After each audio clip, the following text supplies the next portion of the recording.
Un gran saludo para todos ustedes, mis hermanos, y todas aquellas personas que puedan estar escuchando y viendo esta enseñanza. Esta es la lección número 13 y que se titula El poder de la historia, la cual vamos a estar estudiando en dos partes. En esta primera parte estaremos realizando un repaso de algunos conceptos básicos de lo que es una cosmovisión, entre otros contenidos. A manera de introducción, quisiera decir algunas cosas importantes y formular algunas preguntas. Con esta serie de estudios queremos que la Iglesia entienda lo que es una cosmovisión o perspectiva de vida. ¿Qué exactamente es una cosmovisión? ¿Y qué es lo que hace en la vida de las personas? Nosotros necesitamos tener eso muy claro. Cuando la iglesia entienda bien este concepto, podrá responder a la pregunta de cómo se forma la cultura de una nación, la cultura de una ciudad, de una familia, cómo se forma la vida integral de un individuo. Esto nos va a ayudar a ver el Evangelio no simplemente como un mensaje de salvación, sino más bien como una cosmovisión integral que transforma la cultura. Y esto es sumamente importante. Nos ayudará también a definirnos como lo que somos. ¿Qué es ser un cristiano? ¿Qué debe hacer un cristiano? ¿Cuál es su propósito en esta vida? Hay algo muy importante dentro de la vida del creyente y es tener claridad de propósito. Cuando no hay un propósito claro, ¿qué va a pasar? Bueno, se va a producir inefectividad y frustración. Hablemos, por ejemplo, de la nación de Israel como testigos de Dios en el mundo antiguo. ¿Para qué fue llamado Israel en aquel entonces? Israel fue llamado para ser luz a las naciones, no para ser un pueblo escogido especial, privilegiado y guiado por Dios como un fin en sí mismo. Ellos fueron llamados por Dios y separados del mundo para ser luz a las naciones. ¿Cumplió Israel el llamado de Dios? No, no lo cumplió como debía de haberlo cumplido. Israel fracasó en eso porque se consideró especial y favorito de Dios, y es así como muchas veces nosotros los evangélicos nos consideramos como favoritos de Dios. He escuchado varias veces decir que la iglesia es sinónimo del reino de Dios, y eso no es así. Como cristianos, a ti y a mí, el Señor Jesucristo nos ha hecho un llamado para comprometernos a crear una cultura que se alinee con la realidad tal como Dios la creó, para dar así testimonio de la verdad. Aquí nos referimos a la cultura del reino. Es la cultura del reino. Sé que esto que acabo de decir a muchos no les parece o no les gusta. Pero les invito, mis queridos hermanos, a que sigan escuchando esta serie de estudios para que puedan entender por las mismas escrituras cuál es verdaderamente en profundidad nuestro verdadero llamado. Dios nos ha dado una poderosa historia que contar a las naciones y que es la historia de Dios, la cual tiene la capacidad, como ya hemos venido diciendo, de transformar las vidas de las personas, de levantar comunidades de su estado de pobreza, de construir naciones libres, naciones compasivas, naciones justas. Tenemos que aprender a contar la historia transformadora en toda su amplitud y profundidad, como lo pudimos estudiar en las lecciones 11 y 12. Como ustedes saben, este es un curso de formación en cosmovisión y desde la lección 1 hemos estado hablando sobre este importante concepto y lo seguiremos haciendo. Repetiremos muchas cosas, vamos a repetirlas continuamente. Vamos a ampliar otras también. Y miraremos conceptos ya estudiados, pero desde otros ángulos. Muy poca gente en este mundo sabe que existe tal cosa como la cosmovisión, así como también muchos hermanos dentro de nuestras iglesias locales. Creo que el momento histórico que estamos viviendo como iglesia amerita que nosotros conozcamos este concepto. Hay muchas personas que dicen ser cristianas y hacen todo lo que un cristiano devoto hace. Y podríamos hacer una lista de esas cosas. El problema es que no piensan como verdaderamente debería pensar un cristiano. Es decir, con la mente de Cristo, con una mente crítica, con una mente nueva, sino que piensan como un secularista o como un animista o una mezcla de ambos. Ustedes sabían que se puede tener un corazón nacido de nuevo, de eso habla la palabra, de un corazón de carne, un nuevo corazón, pero se puede tener un corazón nacido de nuevo, pero no una mente nacida de nuevo, una nueva mente. Ya siendo cristiano, tendrás una cosmovisión, porque recordemos que sin cosmovisión no serías un ser humano, pero no será precisamente una cosmovisión bíblica completa, robusta y coherente. Quizás sea una cosmovisión animista o secular con algunas pinceladas de teísmo bíblico. ¿Cómo puede ser esto posible? Bueno, es posible y las consecuencias las estamos viviendo ahora mismo. Es un hecho de que en el día de hoy no solo hemos perdido la cultura, sino que día a día seguimos perdiendo algo muy valioso que todos tenemos. Y me refiero a nuestros hijos. Cada día vemos más casos de miles de jóvenes devotos, los cuales fueron criados en hogares cristianos. Y bueno, cuando comienzan a ir a la universidad, empiezan a pasar cosas extrañas. Abandonan la fe. Comienzan a hablar de una manera diferente. Comienzan a portarse de maneras diferentes. Y finalmente terminan abandonando la fe. ¿Qué está pasando aquí? Y ustedes saben que lo que yo les estoy diciendo no es mentira, es verdad. En la mayoría de los casos es porque a los jóvenes no se les ha enseñado a desarrollar una cosmovisión bíblica. Ahora yo les hago una pregunta.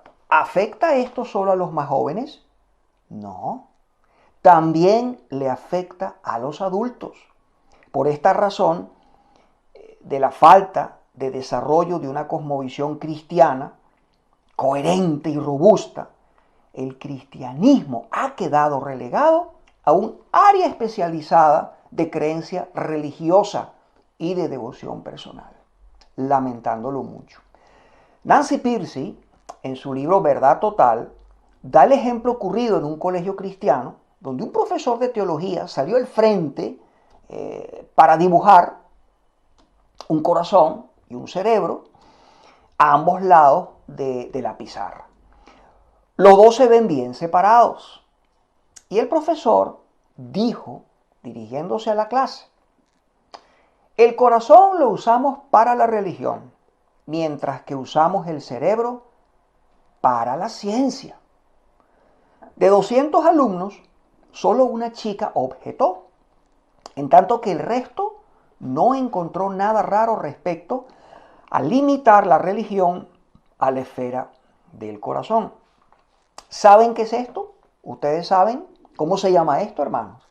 Gnosticismo evangélico, dualismo evangélico, dualismo cristiano.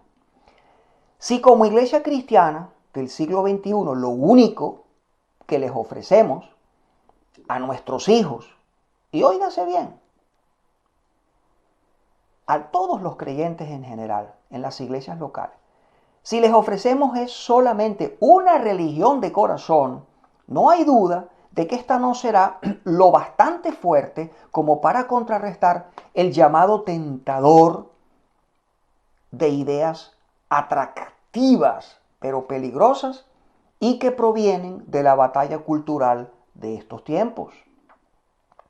Lo que realmente necesitamos es una religión cerebral, es decir, instrucción en cosmovisión y apologética, que se nos equipe para analizar y criticar las concepciones antagonistas que vamos a encontrar allá afuera en el mundo caído y que encontrarán nuestros hijos cuando abandonen el hogar.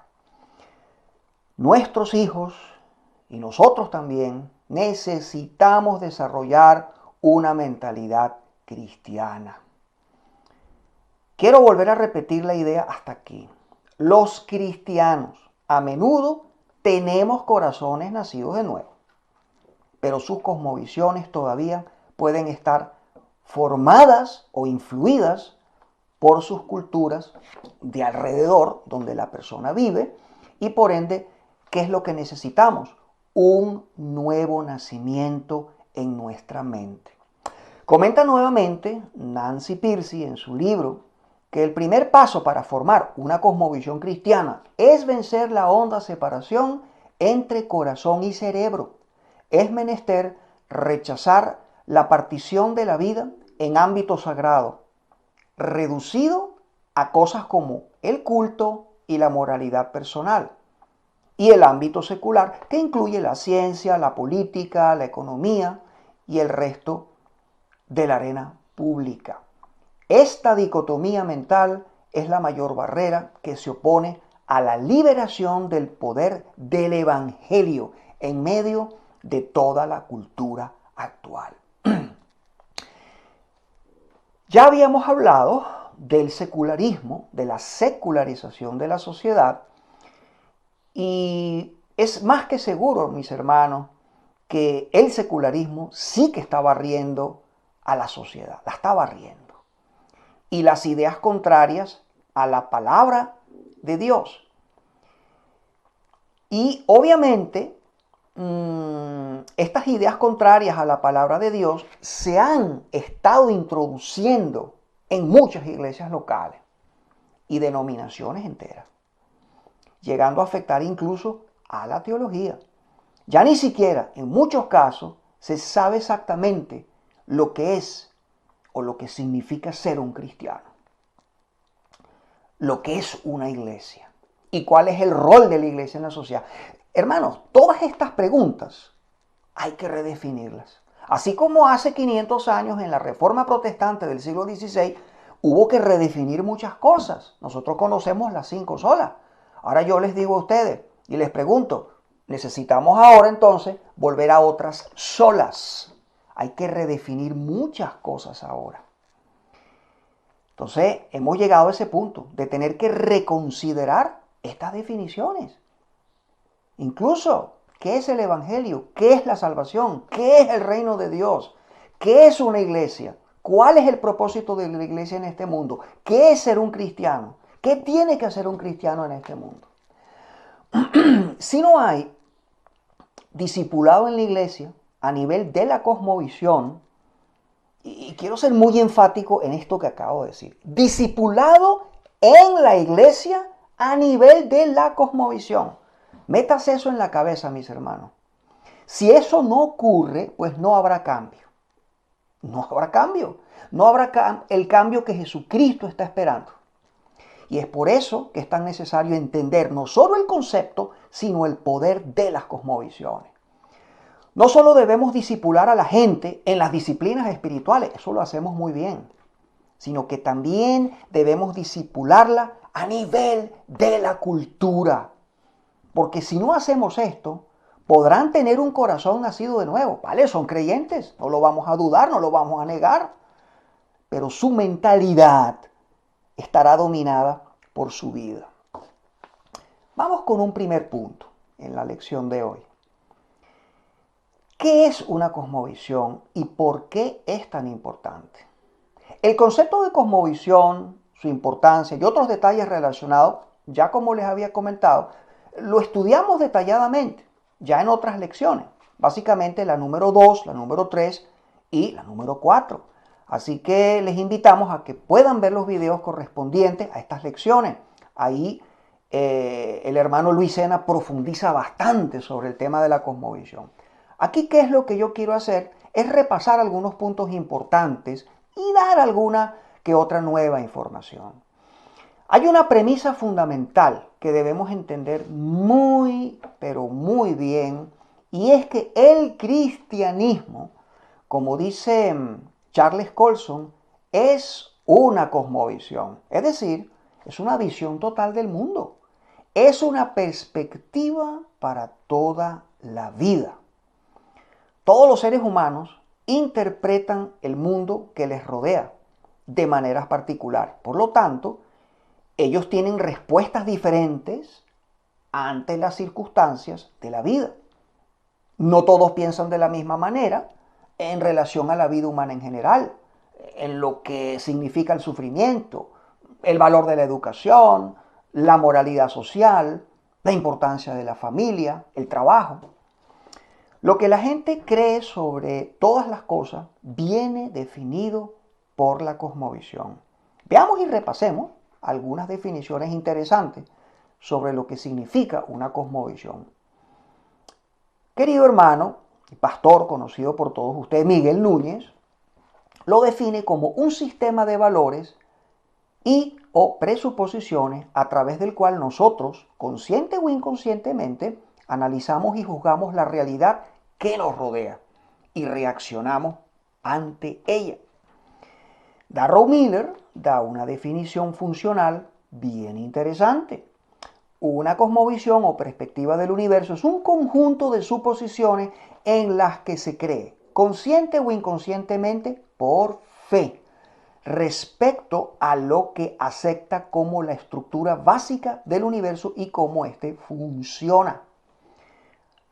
Albert Walters lo define como el marco de referencia más global de las creencias más básicas que uno tiene acerca de las cosas. Todas las culturas humanas tienen una cosmovisión subyacente y es como la parte del iceberg que está debajo del agua. La cultura que se ve es la parte del iceberg que está fuera del agua. Debajo del agua están las creencias y los valores. Y debajo de eso está la cosmovisión, en la parte más profunda. En términos más sencillos, se podría decir que una cosmovisión es un conjunto de creencias que una persona considera verdaderas y por las que rige su vida. Las cosmovisiones funcionan como un par de lentes, de gafas, de espejuelos en la mente. De manera que esos lentes personales predisponen a la persona a ver e interpretar la realidad de una manera particular. Es decir, que determinan lo que se ve, ojo con esto, determinan lo que se ve, no lo que está por verse. Todos tienen estos lentes y los cristales en ellos han sido puestos por la cultura. Paul Hibbert utiliza la misma comparación con las gafas, con los lentes, y deja claro que las cosmovisiones no son lo que la gente ve, sino con qué ellos ven al mundo. Darrow Miller compara la cosmovisión con un mapa en la mente que determina la dirección que se sigue y establece la guía a través de la vida. El tipo de visión que se tiene del mundo importa mucho, porque determina los estilos de vida y qué tipos de comunidades y naciones se van a construir. No es una opinión individual, sino más bien compartida, ya que tiene que ver con lo que un grupo de personas entiende acerca de la realidad. Las cosmovisiones son extremadamente importantes, ya que nos ayudan a responder a las grandes cuestiones o preguntas o interrogantes de la vida, las preguntas existenciales de la vida, como dicen muchos. Por ejemplo, ¿existe o no existe Dios? Y si existe, bueno, ¿cómo es? ¿O es que estamos solos en un universo impersonal? ¿Hay muchos dioses? Bueno, y si los hay, ¿cómo son? ¿Cómo se relacionan con nosotros? ¿Quién soy yo? ¿Cuál es el propósito de mi vida? ¿Cómo debo yo entender el mundo natural que me rodea? ¿Tiene finalidad la historia o carece de sentido? ¿Avanza la historia hacia alguna parte? Y si es así, ¿hacia dónde? ¿Qué sucede después de la muerte? ¿Por qué hay tanto dolor y sufrimiento en el mundo? Y así podríamos hacernos otras preguntas, pero estas son preguntas básicas, fundamentales. Origen, propósito, destino, qué es bueno, qué es malo. Imaginemos a un agricultor que se ha dedicado toda una temporada a cultivar la tierra, pero de pronto llega una helada inesperada en plena primavera y la cosecha se pierde, o gran parte de la cosecha pues se pierde. Él podría preguntarse el por qué le ha sucedido esto. O imaginemos otro caso, un padre de familia y bueno, cuyo hijo perece en un accidente de tránsito. Él podría preguntarse algo así como que, bueno, si Dios es bueno, ¿cómo puede permitir que eso le haya sucedido a su hijo? Bueno, su cosmovisión, y en ambos casos, va a tratar de responder inmediatamente a estas preguntas. Resulta bien interesante el hecho de que cuando analizamos a las diferentes culturas de este mundo, que son bastantes, nos damos cuenta que las grandes preguntas de la vida son básicamente las mismas en todas ellas. Sin embargo, las respuestas varían enormemente. Esto es así porque se apoyan en distintos postulados acerca de la vida. Entonces, es un asunto de perspectiva de vida diferente. Es un asunto de cosmovisión, simplemente. Habíamos comentado en la sesión número 10 algunos sinónimos, habíamos citado, de la palabra cosmovisión. Allí se expuso una variada lista de ellos y bueno, hagamos bien en recordar algunos de estos sinónimos. Tenemos historia, mentalidad, también se usa paradigma, sistema de creencia y uno que usamos mucho, perspectiva de vida. Y uno muy interesante, fortalezas de la mente. En las lecciones anteriores vimos a la Biblia como la historia transformadora, la cual tiene amplitud y tiene profundidad. Y dijimos que esa profundidad revela el significado de la misma, de la historia. Al usar la palabra historia, la estamos usando como sinónimo de cosmovisión o mentalidad. Y fijemos nuestra atención en esta palabra, mentalidad. Qué interesante, ¿no? No es un invento nuestro, ya que Pablo habla de las fortalezas de la mente. Leamos el texto bíblico en 2 de Corintios capítulo 10, versículos 4 y 5. Allí leemos, porque las armas de nuestra milicia no son carnales, sino poderosas en Dios para la destrucción de fortalezas, derribando argumentos y toda altivez que se levanta contra el conocimiento de Dios y llevando cautivo todo pensamiento a la obediencia a Cristo. Ahí ustedes ven claramente el énfasis en mentalidad. Porque realmente, mis hermanos, lo que nosotros tenemos en el mundo de hoy es una lucha, una batalla de ideas. ¿Y dónde están las ideas? Están en la mente, pero estas ideas tienen consecuencias. De manera que para nosotros este es un punto fundamental, que lo entendamos desde ahora, porque vamos a seguir hablando muchísimo, muchísimo de esto, repetidas veces. Entonces, en esta oportunidad vamos a hablar del poder de la historia, de esa historia transformadora de la que hemos venido hablando, para poder ver, poder constatar, nosotros podamos entender de verdad lo poderoso que son las cosmovisiones. Es decir, no solo cómo vemos al mundo a través de una cosmovisión, sino cómo estas cosmovisiones le dan forma a nuestras vidas y cómo le dan forma también a sociedades completas y a las naciones que construiremos. Recordemos que una cosmovisión es como un par de anteojos. Si te pones unas gafas o anteojos con cristales rojos o anaranjados en medio de un bosque donde hay árboles frondosos y obviamente cuyo color principal es el verde en diversas tonalidades, no vas a ver el verdadero color de los árboles.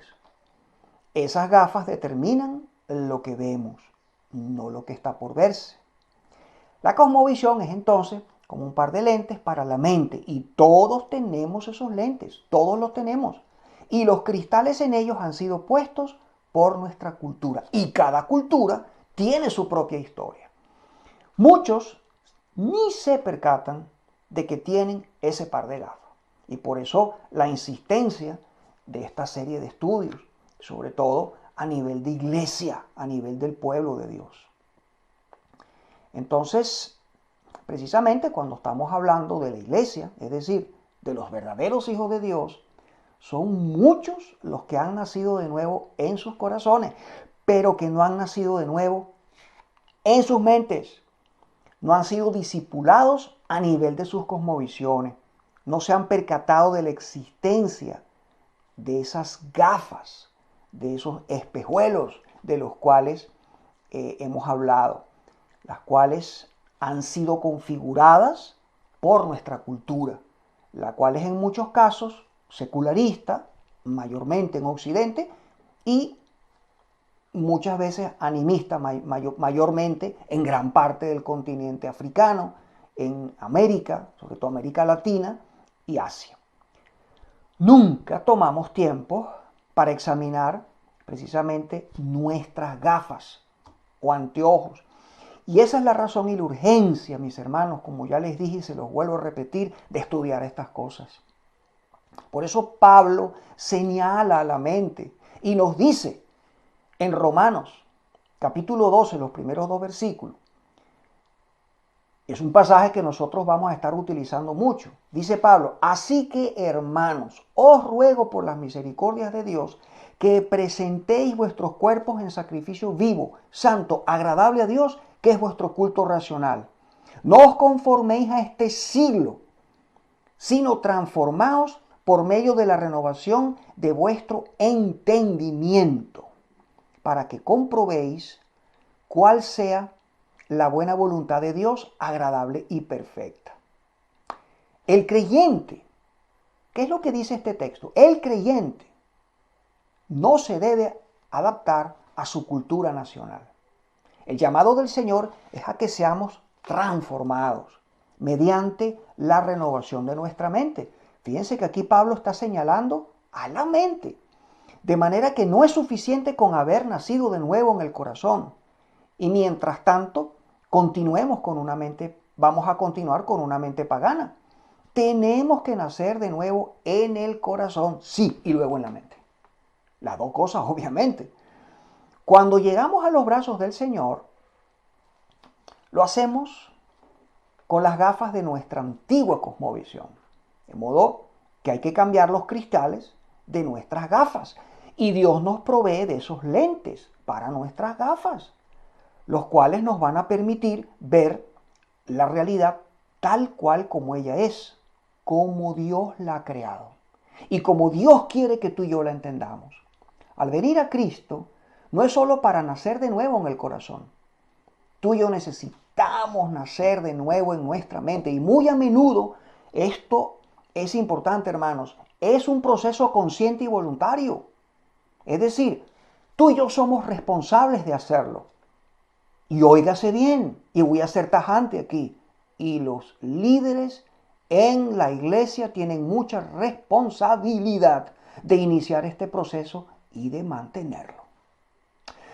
Para reforzar este punto, vamos a escuchar ahora al hermano Luis Sena, quien innumerables veces enseñó sobre el tema de cosmovisión bíblica.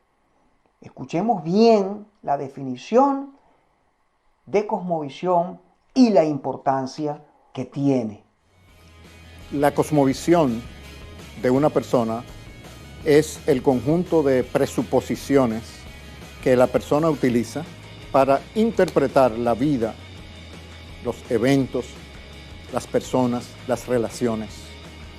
Entonces, esa base de creencias que conforma esa visión del mundo, esa manera de interpretar la realidad, es lo que se llama una cosmovisión. ¿Por qué es importante?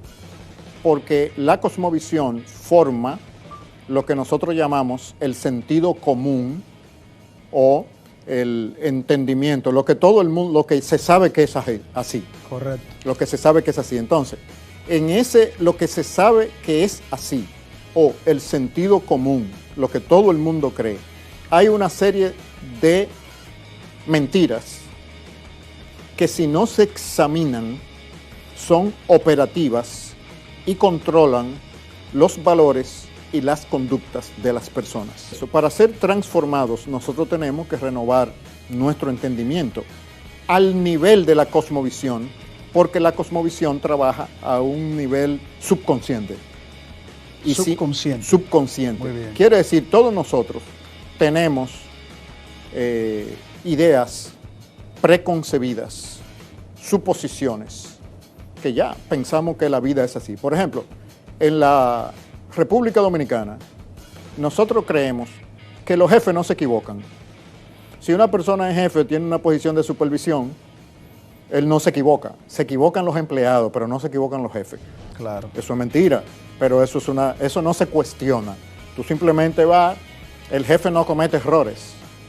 Bueno, entonces ya eso es un supuesto. Todas esas son suposiciones que no son explícitas, sino que se viven y se adaptan en la vida diaria.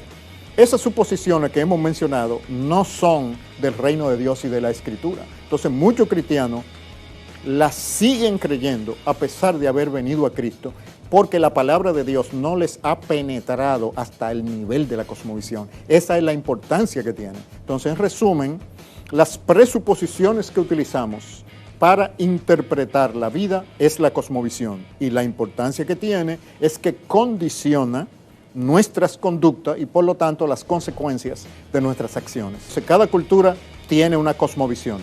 Cada cultura socializa a cada miembro de esa cultura de acuerdo a sus esquemas, a sus presuposiciones, a sus creencias y a sus modos culturales. Entonces todos nosotros somos socializados en una cultura y por lo tanto con una cosmovisión. El reino de Dios tiene su propia cosmovisión y por lo tanto reta a todas las demás y exige que se adapte la cultura de cada nación a la cultura del reino de Dios. Eso es lo que quiere decir el discipulado de las naciones de la Gran Comisión en Mateo 28. Muy bien. Pasemos ahora a otro punto importante, donde vamos a ver dos conceptos bien esenciales. Vamos a hablar de la cosmovisión en relación a nuestra vida y a nuestra cultura. Y decimos que la cosmovisión configura nuestras vidas y nuestras culturas. Pensemos en un ejemplo que nos sea familiar. Si tú, por ejemplo, hubieras nacido en una ciudad, vamos a poner el ejemplo de Estados Unidos, una ciudad norteamericana grande, y en el seno de una familia no cristiana, sin lugar a dudas, te hubieras desarrollado en base a una cosmovisión secularista, particularmente, ¿no? Con una gran influencia posmodernista.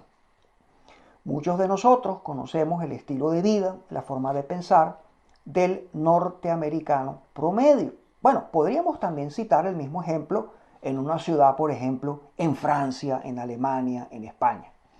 Es evidente que esa cosmovisión que vas adquiriendo va a moldear tus valores y tus comportamientos, los cuales, quieras o no quieras, van a tener consecuencias en tu vida, en tu futura familia, van a tener consecuencias en la sociedad. Las cosmovisiones se extienden alrededor del mundo. También son transmitidas de una generación a la siguiente y se mueven verticalmente, es decir, en profundidad a través de la cultura.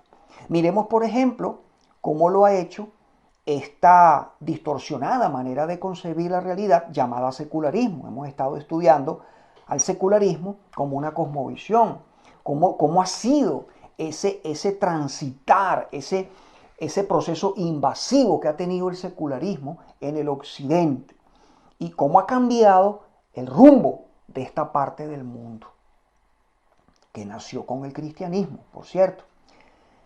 ¿Y qué pasa entonces con el evangelio, con nuestra historia transformadora? La iglesia del día de hoy tiene que quitarse de la mente esa media verdad de que el Evangelio es simplemente un mensaje de salvación del alma. La verdad completa es que es mucho más que eso. El Evangelio es una cosmovisión integral. Y no es que solamente se va a ir moviendo alrededor del mundo, sino que debe penetrar y transformar la cultura. Y es precisamente esto lo que significa el discipulado de las naciones. Ya lo hemos venido diciendo una y otra vez. Las cosmovisiones son bien poderosas. Cada una de ellas crea historias culturales diferentes y produce distintos valores. Estos valores, en su turno, producen comportamientos y estilos de vida que van a afectar a las personas, van a afectar a las culturas, a las naciones y obviamente también a la historia. Y por supuesto, la cosmovisión determinará la clase de nación que construiremos. Veamos ahora estos dos conceptos bien importantes que les dije. Primero de ellos, las ideas tienen consecuencias, definitivamente. Las ideas tienen consecuencias. Como una buena ilustración para poder entender la gran importancia que tienen las cosmovisiones en una sociedad, Darrell Miller, junto con otros autores, en el libro de la cosmovisión del reino de Dios, ellos hacen una comparación con las partes de un árbol. Y nosotros podemos ver bien en este esquema, las creencias son como las raíces. Lo que se cree que es la verdad, y esa es la cosmovisión. Lo pueden ver claramente en el dibujo. Luego están los valores, que serían equivalentes a lo que es el tronco. Es decir, lo que se cree que es bueno y malo, feo o hermoso. ¿Qué viene después? Bueno, los comportamientos, que son como las ramas y brotan de los valores. Y finalmente tenemos las consecuencias, que son como el fruto y que es el resultado del comportamiento. ¿Se podría cambiar el fruto de un árbol simplemente quitándole el fruto? Obviamente que no. Se tendría que hacer un cambio en las raíces. Veamos esta cita de Charles Colson, el cual comenta que lo que informa a la mente enciende la imaginación, mueve el corazón y da forma a una cultura que dice son las grandes ideas. Eso es lo que hacen las grandes ideas. Informan a la mente, encienden la imaginación, mueven el corazón y le dan forma a una cultura. Para poder cambiar las consecuencias de un sistema de creencias, hay que cambiar sus creencias. Jesús mismo lo enseñó con la analogía del árbol bueno y del árbol malo. Un ejemplo sería la creencia en algunas culturas animistas donde dan por sentado que los hombres son superiores que las mujeres. Y eso lo vimos en detalle, lo vimos en la lección número 12. El valor resultante es el de la superioridad masculina, lo cual va a causar que los hombres se comporten de cierta manera y las mujeres de otra manera. Esos comportamientos entonces tienen consecuencias. En países con esta creencia, como lo son la India y algunos países africanos, hay una alta tasa de mujeres asesinadas. Ya habíamos comentado sobre esto. A las mujeres violadas, por ejemplo, en la India no se les da la importancia de vida, como sí podría ocurrir en una nación del occidente.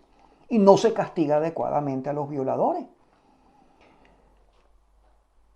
Y yo te pregunto, en base a este tipo de creencia, ¿tú crees que la iglesia no puede hacer nada aquí? ¿A la iglesia no le toca hacer nada aquí, en este tipo de creencia? Dejo la pregunta en el aire.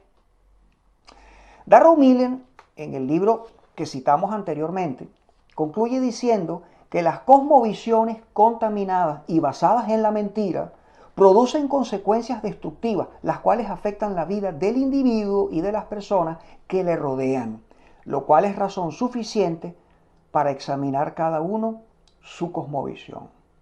Y con esto en mente, es importante entender que las ideas, esas ideas que tienen consecuencias y que hemos venido viendo y que resultó muy práctico, el ejemplo del árbol, esas ideas no se quedan estáticas, no se quedan quietas, ellas avanzan.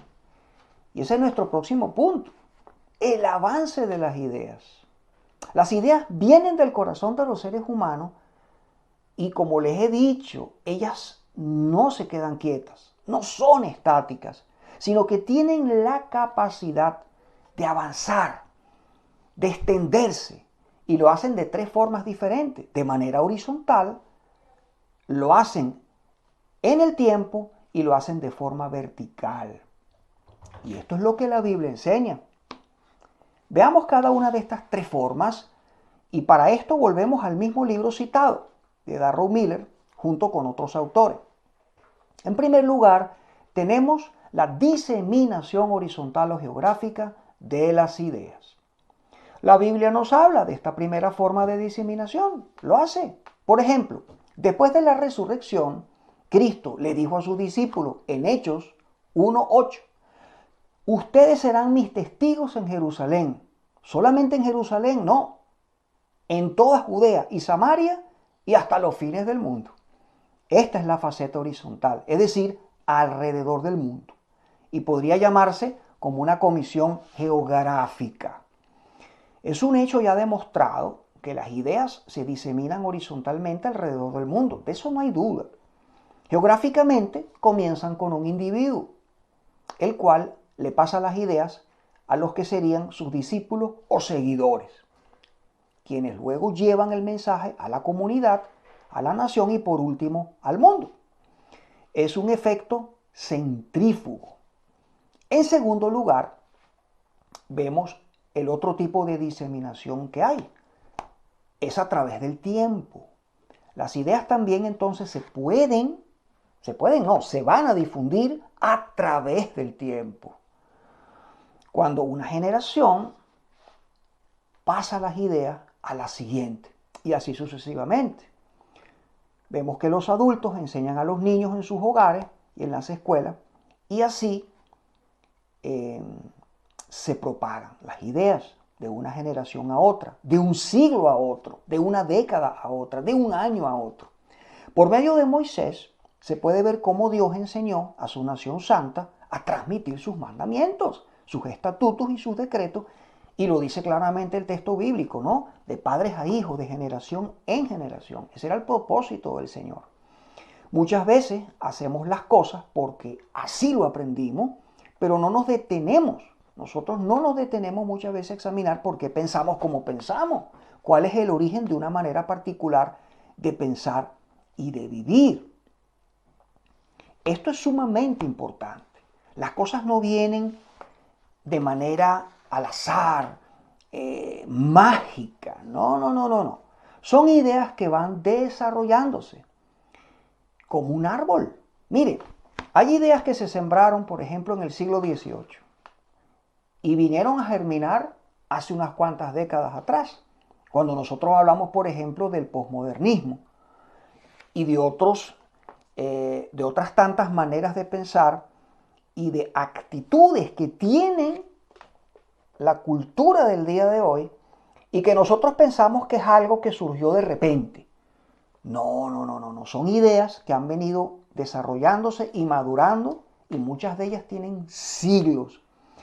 Y quiero decirles algo, mis hermanos, que esto que yo acabo de decir ahora, también hemos de aplicarlo a la iglesia. Porque hay muchas ideas en la iglesia que no necesariamente son bíblicas. También tienen que ver con la cultura de siglos atrás, maneras de pensar, maneras de interpretar, influencias del mundo que tocaron a la iglesia y por supuesto esto degenera en una mala teología. Pero de eso vamos a ir hablando poco a poco.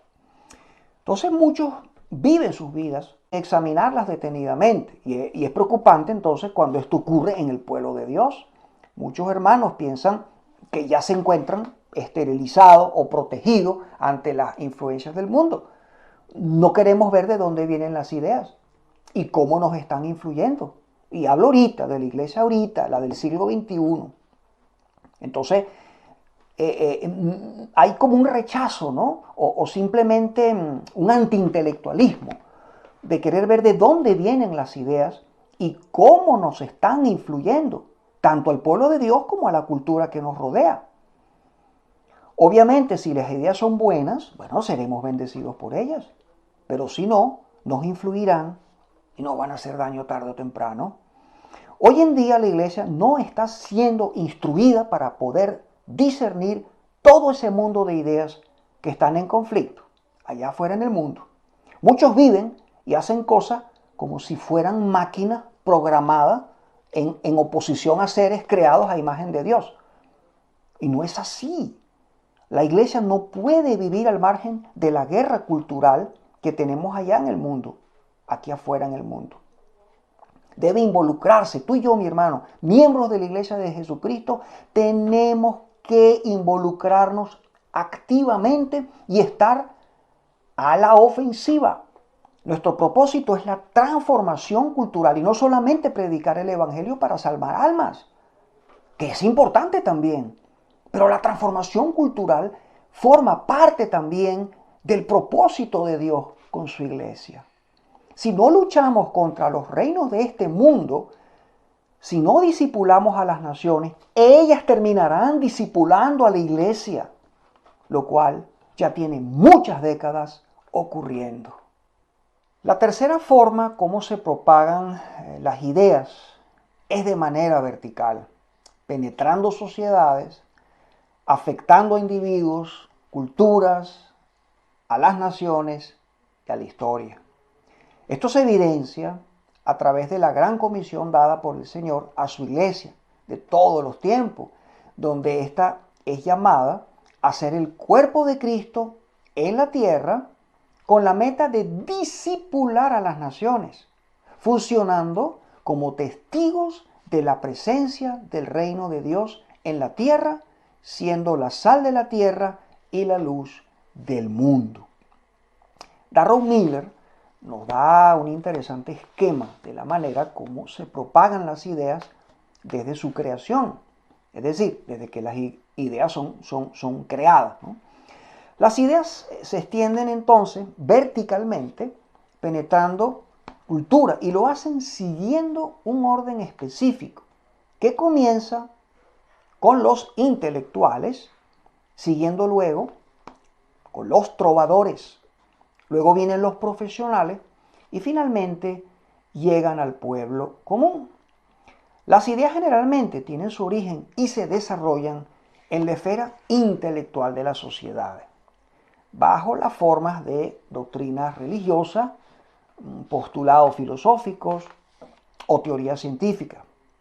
Obviamente se trata de un grupo de personas muy reducido que estudia, que piensa mucho, y bueno, muchas veces la motivación es para control, para dominio de las sociedades. Son hombres que, bueno, tienen su forma de pensar, tienen su cosmovisión también, pero se dedican a estudiar, a investigar, y son los creadores de ideas que influyen luego en millones de personas. Usualmente estos intelectuales se encuentran, muchos de ellos, en universidades. Se trata de hombres y mujeres a los cuales les gusta hacer preguntas y debatir sobre ideas. Son gente bien autosuficiente y no le temen a las preguntas. Ellos dedican su vida a hacerse preguntas y buscar respuestas. Luego, estas ideas ya establecidas y consolidadas son recogidas por un grupo de personas llamadas también los trovadores. ¿Quiénes son ellos? Bueno, son los artistas diversos, cineastas, cantantes, músicos, bailarines, poetas, escritores, muchos más. Esta es una gente muy sensible ya que ellos suelen ver las ideas y reaccionan primero antes que las demás personas. Ellos toman estas ideas y las ponen o las utilizan para elaborar sus expresiones artísticas. Estas ideas bien camuflajeadas por medio del arte empiezan a fluir desde allí hacia la cultura y ahí es cuando empiezan a darle forma a la cultura. Y este es un punto bien importante y no deja de ser interesante. En el día de hoy tenemos una forma muy poderosa de comunicar las ideas y es a través del séptimo arte. Todos conocemos el séptimo arte. También podríamos decir Hollywood, pero hay otros países que también están ahora desarrollando pues, el séptimo arte de una manera muy prolífica. También tenemos series de televisión y también es importante, muy importante mencionar a los diferentes artistas de música. Música moderna, música contemporánea y obviamente a los escritores de los libros. Luego vienen los profesionales. Pasamos a otro nivel. Profesionales. ¿Profesionales de qué? Bueno, los profesionales en las leyes, en la política, profesionales en las estructuras sociales y económicas de la sociedad. Es decir, los profesionales y líderes de las diversas esferas de la sociedad, quienes institucionalizan aquellas ideas que vienen de arriba, vienen fluyendo, para luego finalmente proyectarlas a la cultura popular, hasta el punto en que se afecta la conducta y el estilo de vida de las personas. Esta es la forma como se establece el discipulado de un grupo humano específico, de una etnia, de un pueblo, de una nación determinada. Esto es precisamente lo que vemos en la Gran Comisión de Mateo 28. El Evangelio debe penetrar en la cultura y no solo enfocarse en una simple proclamación de los hechos históricos de Jesucristo para que la gente salve su alma. Es muy lamentable que la iglesia en nuestros días se haya olvidado de esto. Vamos al pasaje que estamos citando, el de la Gran Comisión. Mateo 28, versículos 19 y 20, dice lo siguiente: Por tanto, id y haced discípulos a todas las naciones, bautizándolos en el nombre del Padre, y del Hijo, y del Espíritu Santo, enseñándoles que guarden todas las cosas que os he mandado. Este pasaje de la Reina Valera 60. Es una traducción, claro que sí, es una traducción un poco confusa, ya que nos podría transmitir la idea de que Jesús nos está llamando a poner la atención en personas individuales, o sea, el llamado directo de Jesús, para que vayamos a ellas y les prediquemos el Evangelio, las llevemos a la iglesia y éstas puedan ser bautizadas, aceptadas en la membresía de la iglesia. Bueno, este no es el enfoque de este pasaje. El texto original en griego lo deja bien claro, como podemos ver. La traducción correcta sería discipular naciones, bautizarlas y enseñarles los mandamientos de Jesús. El enfoque es a nivel nacional, es a nivel étnico, es a nivel cultural. Esta es entonces la faceta vertical que penetra la cultura y que podría llamarse también la comisión demográfica. Nosotros, mis hermanos, somos llamados a no tan solo ser testigos alrededor del mundo de un mensaje de salvación, sino también a discipular a las naciones, a las etnias, enseñándoles a obedecer todo lo que Cristo ha mandado. Se trata de ser testigos ¿de qué? Del reino de Dios. Ser testigos del reino de Dios manifestado en todo nuestro ser, en todos nuestros pensamientos, palabras y acciones, todos los días de la semana y en todas partes. Una de las razones por la existencia de la iglesia es para promover la cultura del reino, donde encontramos la verdad, la justicia y la hermosura. La promoción de estas es esencial para cumplir con la gran comisión. Dios quiere redimir todas las tribus y naciones para sí mismo. No es un asunto meramente espiritual o religioso, va mucho más allá. Significa traer las buenas nuevas del reino de Dios a cada sector de la sociedad. No todos serán transformados para la salvación del alma, pero con una masa crítica de cristianos, de creyentes, haciendo lo que les corresponde, la cultura puede ser redimida y darle gloria a Dios como ya históricamente ha pasado. Aunque el punto de perfección, y eso lo quiero dejar bien claro, vendrá cuando Cristo regrese. Nosotros, la iglesia, no vamos a traer el cielo a la tierra. Eso lo va a hacer Cristo. Pero ¿qué mientras tanto? ¿Qué es lo que tiene que hacer la iglesia ahorita? Entonces, es esa penetración de las ideas en la cultura lo que la iglesia ha olvidado. Aquí precisamente quiero ser enfático, mis hermanos. Hemos entendido mal la gran comisión. Tú y yo hemos creído en Cristo en medio de un modelo o paradigma de iglesia que es de vista corta, de una visión muy corta. Por años la iglesia ha visto a la gran comisión, la enseña a sus miembros y la practica con un solo enfoque y sin diferenciar. Es decir, vayan al mundo, prediquen el evangelio y salven todas las almas que puedan para Cristo y luego planten iglesias. De manera que la iglesia de nuestros tiempos no ha visto el evangelio verdadero y bíblico en toda su amplitud y en toda su profundidad. Y que nos llama a discipular naciones. Quisiera continuar con este aspecto tan importante que es el de la diseminación vertical o demográfica de las ideas, ya que es donde la iglesia está fallando grandemente. Está fallando más por una falta de un correcto discipulado por parte de sus líderes y que da origen a una cosmovisión poco profunda y poco coherente en una gran mayoría de hijos de Dios. Vamos a hablar un poco acerca del poder que tienen los artistas en lo que es el discipulado de las naciones. No olvidemos el punto central de lo que estamos estudiando.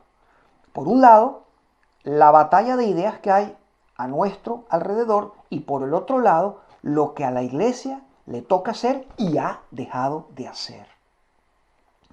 En nuestras sociedades, en nuestras naciones, estamos siendo engullidos, tragados vivos por el consumismo. Esto forma parte de nuestra vida, de nuestra cultura. A la mayoría de la gente le gusta gastar dinero. Hay un gran desbalance en esto. Estamos siendo literalmente tragados por la sociedad. Nuestros corazones, nuestras almas, nuestra salud, nuestra mente. Lo lamentable es que vivimos dentro del marco de estructuras, de instituciones sociales que nos llevan precisamente a este estilo de vida consumista. Un estilo de vida que es materialista. Y ni siquiera nos podemos dar cuenta de lo que nos está pasando. Para poder discipular a las naciones, la iglesia debe entender este proceso de influencia que tienen las ideas y cómo éstas se propagan. En este sentido, es necesario que retomemos, quiero hacer énfasis en este punto, que retomemos la gran importancia que tienen los artistas cristianos. Óigase bien, la gran importancia que tienen los artistas cristianos en su papel profético en la formación de la cultura. De manera que debemos discipularlos y animarlos para que lo hagan. Vamos a concentrarnos entonces brevemente en el papel del artista o el trovador, como vimos en la lámina, una lámina pasada, el trovador, en lo que es la difusión de las ideas. Acuérdense que es el segundo nivel. Primero vienen los creadores de las ideas, los intelectuales. Vienen luego los trovadores. En los tiempos medievales, los trovadores, ¿quiénes eran? Bueno, eran los payasos, eran los bufones. Eran gente que cantaba Era gente que bailaba, iban de pueblo en pueblo contando relatos, echando cuentos, transformando la historia en narraciones para recordarle al pueblo quiénes eran. Y este es el concepto del trovador del cual nosotros vamos a hablar aquí. En pocas palabras, contribuían en la formación de la cosmovisión de las personas. Importantísimo. Resulta que uno de los dones humanos más útiles para discipular son las artes. Dios es dueño del arte y nosotros somos los responsables de desarrollarlo. Fíjense lo que dijo Platón una vez. Denme las canciones de un país y no importa quién redacte las leyes. Evidente que Platón entendió muy bien que la música moldea la cultura y que la cultura se encuentra mucho más arriba de la economía y que la política. Esto es fundamental. Cada uno de nosotros es testigo vivo de que es precisamente esto lo que estamos viendo en todo el mundo. En el mundo de la música pop, la música rock, la música contemporánea, aquella que usa guitarras eléctricas, aquella que usa bajo eléctrico, que usa baterías, teclados, ¿no? Hay muchísimo material de referencia que podríamos citar como ejemplos. Pero uno de ellos es bien recordado por lo fuerte que fue cuando fue visto, como dicen, en horario estelar por las pantallas de televisión. Y no sé si se acuerdan del famoso beso apasionado entre las cantantes Madonna, Britney Spears y Christina Aguilera. Aquello no fue algo fortuito o espontáneo. No, no lo fue. Fue bien planificado. Detrás de lo que ellas estaban haciendo, había y sigue habiendo una ideología que sigue apuntando a un objetivo preciso. Ellas, como artistas, como trovadores, estaban haciendo una declaración ante los jóvenes del mundo de que no hay diferencia entre un beso heterosexual y uno homosexual. ¿Y cómo se llama lo que ellas estaban haciendo? El discipulado de las naciones. Ellas estaban discipulando a las naciones. Esto es solo parte de un trabajo mucho más grande que se ha estado haciendo. Hemos estado viendo en las últimas décadas cómo gobierno tras gobierno han estado buscando redefinir las leyes del matrimonio para hacer que el matrimonio sea, bueno, entre cualquier tipo de adulto de mutuo acuerdo y no solo entre un hombre y una mujer, como establece Dios de acuerdo a su diseño perfecto. La cultura realmente está cambiando de manera muy rápida, bien rápida, y por eso es que vemos todas estas cosas. Y las artes han estado jugando un papel fundamental en este proceso, perpetuando el cambio en la cultura. ¿Qué pasa en las iglesias en relación al arte? Bueno, pasan muchas cosas. ¿Qué respondería la iglesia del siglo XXI ante esta realidad y qué va a hacer al respecto? Muchos cristianos aman las artes, pero son desanimados por la iglesia a involucrarse en las artes.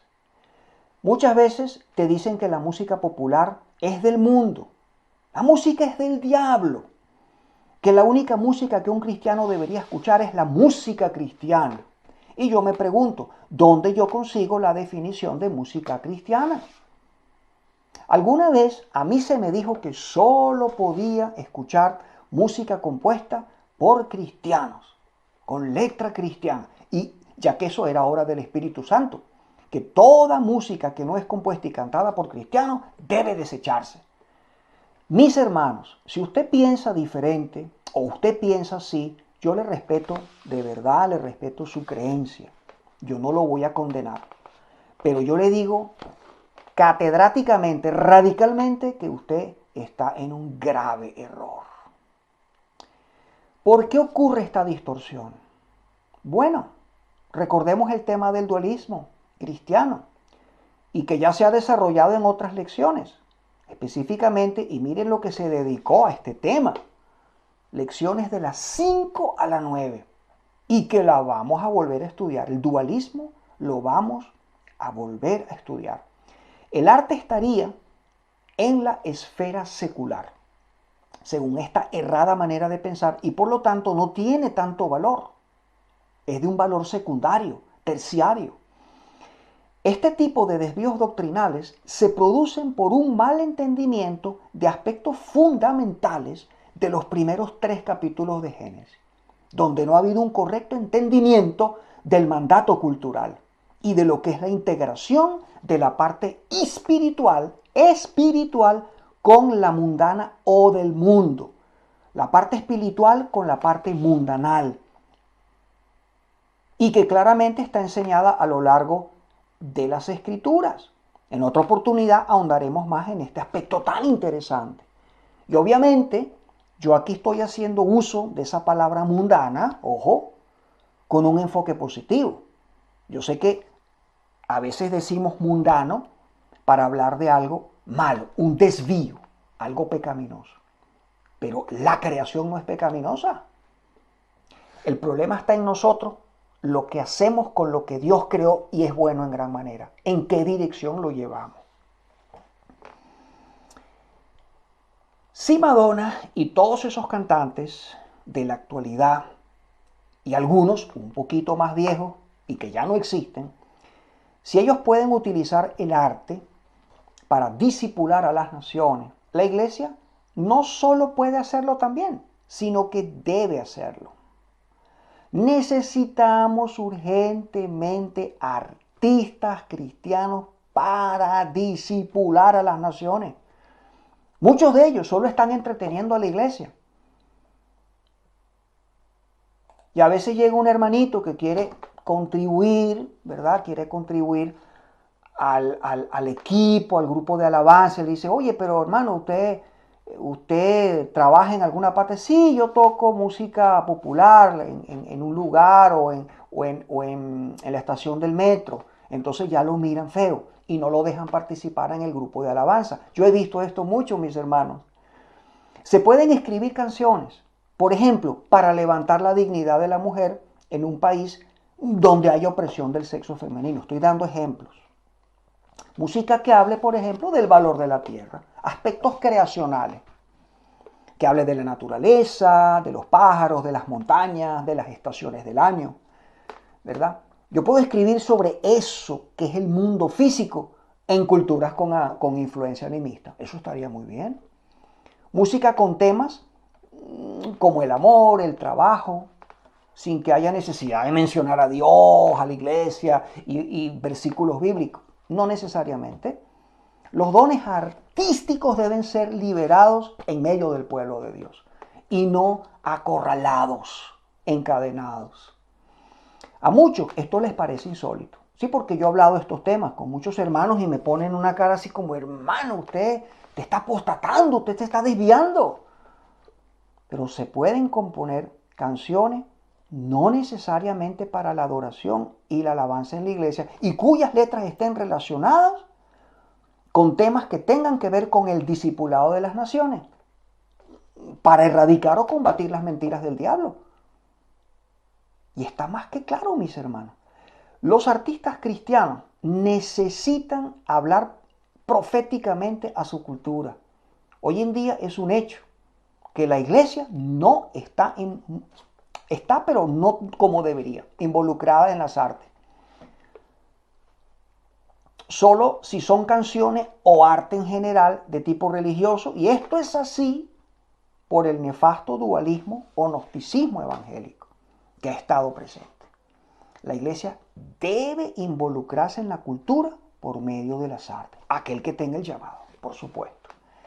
Pasamos ahora a un último punto en nuestra lección y que es bastante incómodo para muchos, y es el que tiene que ver con la transformación cultural. ¿Tiene algo que ver la iglesia y su gran comisión con la transformación cultural de las naciones? Bueno, respondemos con un rotundo sí, porque es lo que Cristo nos encomendó. Entonces, el Evangelio es para penetrar y reformar la cultura. Si le preguntamos en el día de hoy a una gran cantidad de creyentes sobre cuáles serían las metas finales de la Gran Comisión, muchos señalarían al evangelismo, al anuncio del evangelio para salvar almas para Cristo y la plantación de iglesias. En realidad, estas no serían las metas, sino los pasos vitales en el proceso del discipulado de las naciones. La meta del Señor Jesucristo es culturas reformadas que reflejen la gloria de Dios. ¿Qué son las culturas? Las culturas humanas no son más que un reflejo del Dios o de los dioses que se adoran. Lo que el Señor Jesucristo hizo al final de su ministerio fue llamar a la iglesia a trabajar intencionalmente para impactar a la cultura. Voy a volver a repetir lo mismo que dije hace unos minutos. Ya sabemos que las ideas viajan alrededor del mundo, también lo hacen en el tiempo y también tienen la capacidad de penetrar la cultura. Cuando el Señor al final de su ministerio terrenal dice en Mateo 28 de que vayamos a ser discípulos a todas las naciones, según como es traducido en las versiones modernas, lo que quiere decir es que quiere ver naciones transformadas. Él no solo quiere ver almas salvadas para el cielo. Aquí está el problema de una visión corta de la iglesia en nuestros tiempos.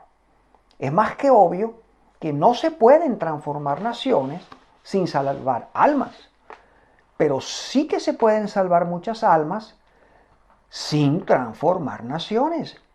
Y esto es lo que lamentablemente la iglesia ha hecho muy bien. Y vimos varios ejemplos en la primera lección, en la número 10. Yo no puedo aplaudir esto, ya que ha sido y sigue siendo un trabajo a medias. Ustedes se acuerdan bien el ejemplo que pusimos de Kenia, de la nación de Kenia. Hablamos que en ese país hay una presencia de más o menos un 80% de evangélicos, pero al analizar la sociedad y sus índices, vemos una alta infidelidad en los matrimonios, vemos un alto índice de SIDA, vemos mucha corrupción y mucha pobreza. Allí hay un evangelio predicado, pero que no ha penetrado en la cultura, es decir, que no se ha discipulado a nivel de la cultura, no se ha cambiado la cosmovisión de base cultural.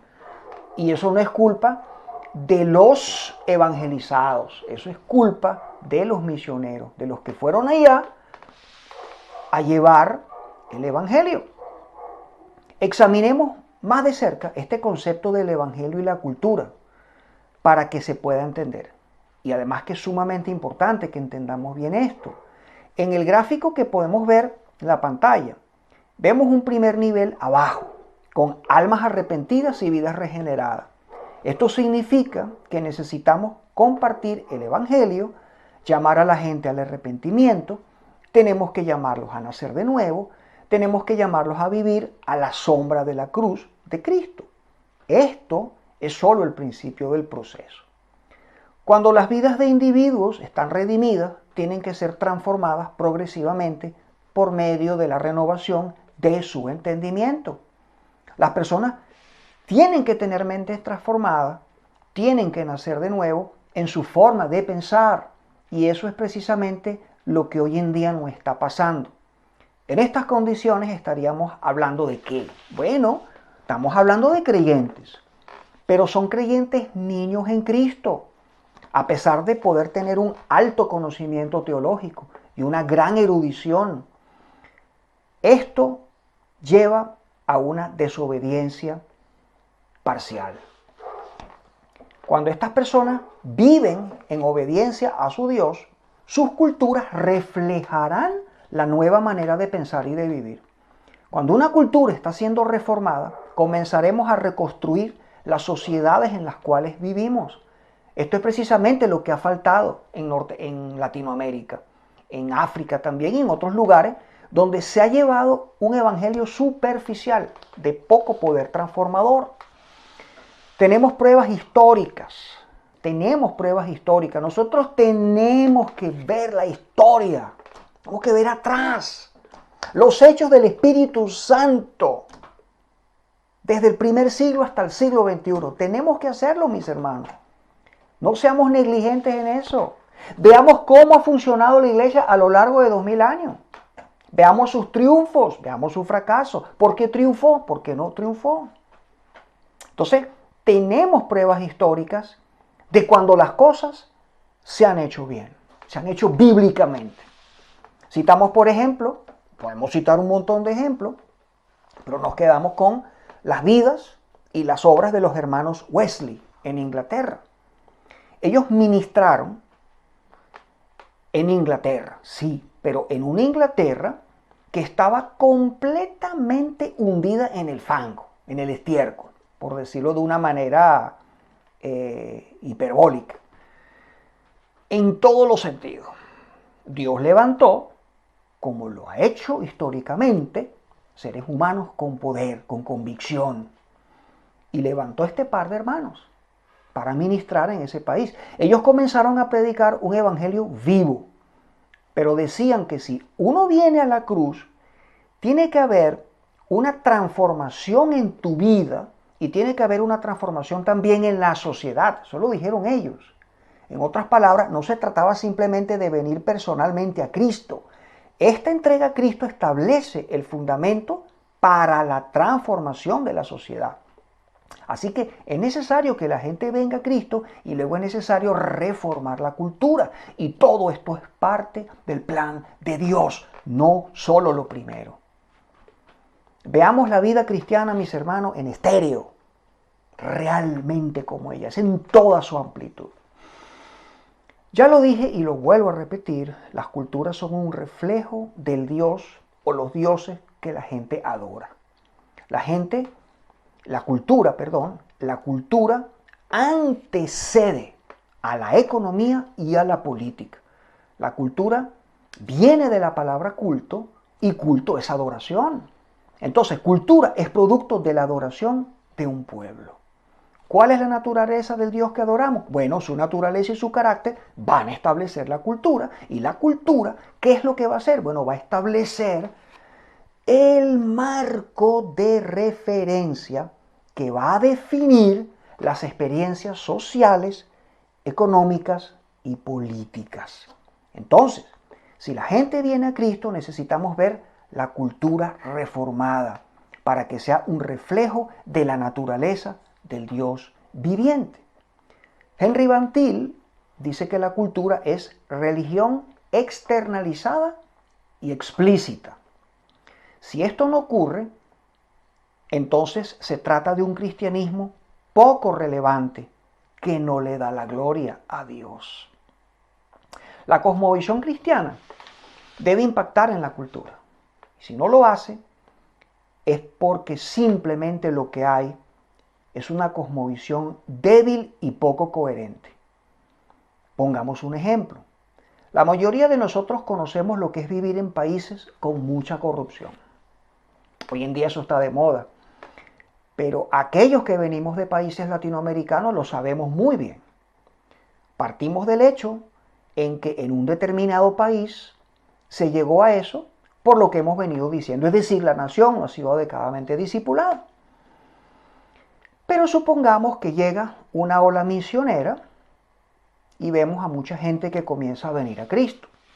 Ahora bien, sabiendo que Dios es un Dios justo, lo decimos, sí, Dios es justo, que Él no puede ser sobornado y que Él ama la justicia en todas partes, entonces la justicia debe comenzar a brotar, a nacer en la vida de cada uno de estos nuevos cristianos.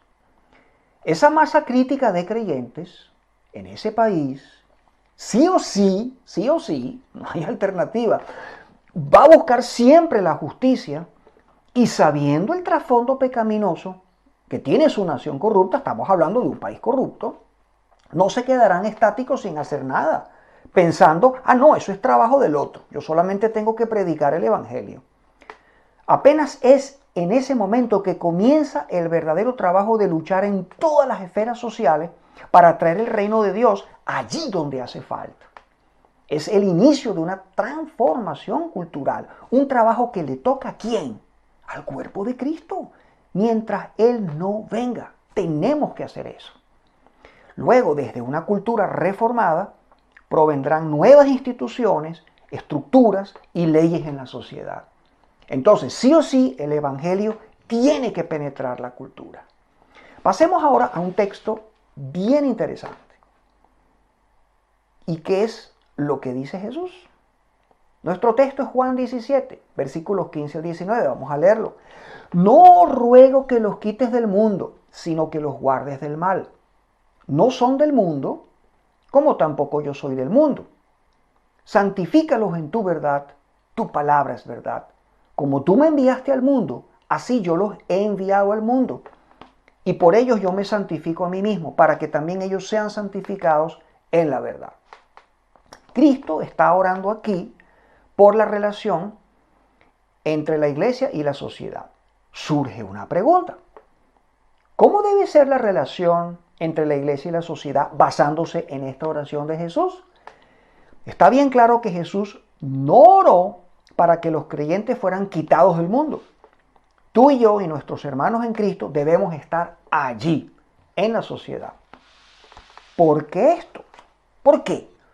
Miremos lo que dice. Bueno, el mismo Juan, mucho más atrás en el capítulo 1, versículo 14.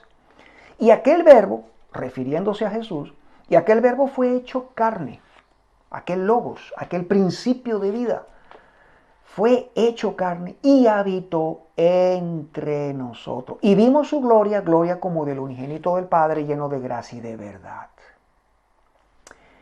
Cristo dejó su entorno, su lugar perfecto, su perfecta comunión con la Trinidad y se despojó de su gloria para venir a vivir en un mundo perdido y caído.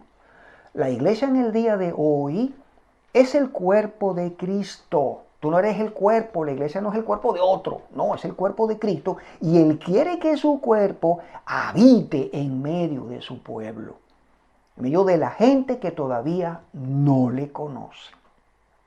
Hay varias interpretaciones o reacciones ante este conocido pasaje de Juan 17.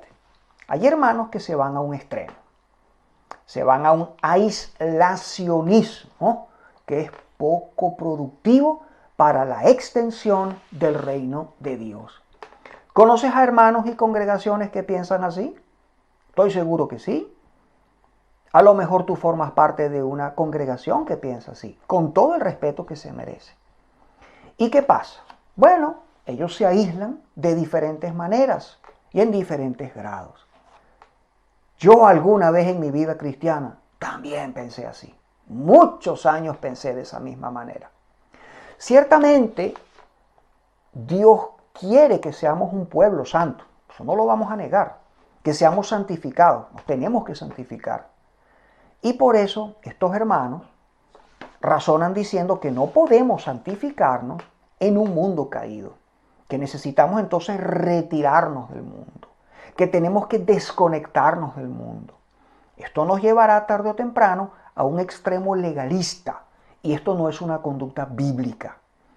Muchos creyentes que piensan así ven a su iglesia como un búnker, como un lugar de refugio del mundo.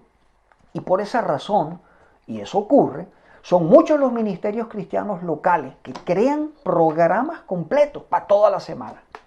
Y en pocas palabras, pues la iglesia se encarga, la iglesia local me refiero, de estructurar, de elaborar muchas actividades para que la gente, los creyentes, los miembros, los hermanos, no tengan que estar en el mundo, sino que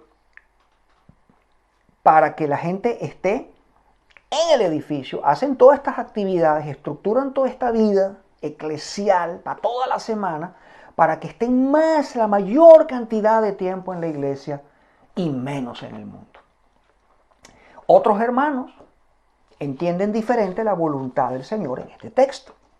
Para ellos Cristo quiere que estemos en el mundo, pero de una manera que tampoco es bíblica. Es decir, que estemos en el mundo pero sin ser diferentes de las personas del mundo. De manera que llegan a un punto en que no se les puede distinguir como a cristianos. ¿Ven? Por sus sistemas de valores, por su estilo de vida, por su comportamiento. Y esto tampoco está bien. Es otro extremo. Tan solo un vistazo de lo que ha estado ocurriendo en Estados Unidos nos permite entender bien lo que esto significa. Conocemos muy bien los nefastos efectos que ha tenido la revolución sexual, la revolución moral a partir de la década de los 60 en Occidente, en la sociedad occidental. Los Estados Unidos, entre los jóvenes evangélicos, según encuestas, obviamente solteros, entre 18 y 30 años, el 80% de ellos practican sexo premarital y no ven nada malo en ello. Ahora, si hacemos la misma encuesta a la sociedad total, preguntándole a toda la gente que vive en el país, la cifra es 88%, un poquito más alta, pero 80-88%.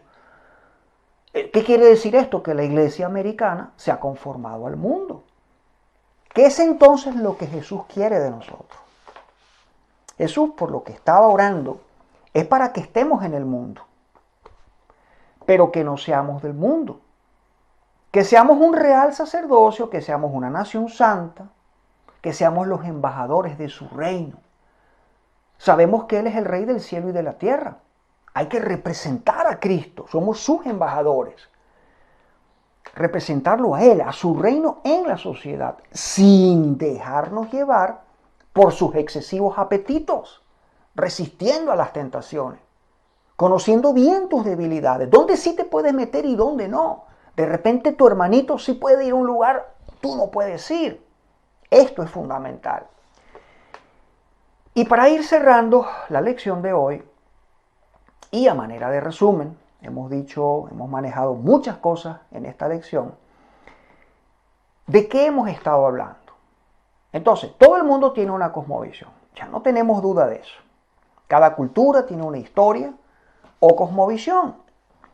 Las cosmovisiones definitivamente son poderosas, muy poderosas, porque son las que van a determinar la manera en que cada persona ve al mundo, reacciona ante el mundo, vive la vida, porque son las cosmovisiones las que moldean nuestros valores y conductas y son las que van a determinar el tipo de sociedad que vamos a construir. Hablamos también de que las cosmovisiones se forman fundamentalmente por las ideas que vienen. ¿De dónde vienen las ideas? Del corazón del ser humano, para darle respuesta a las cuestiones de la vida, a las preguntas fundamentales de la vida.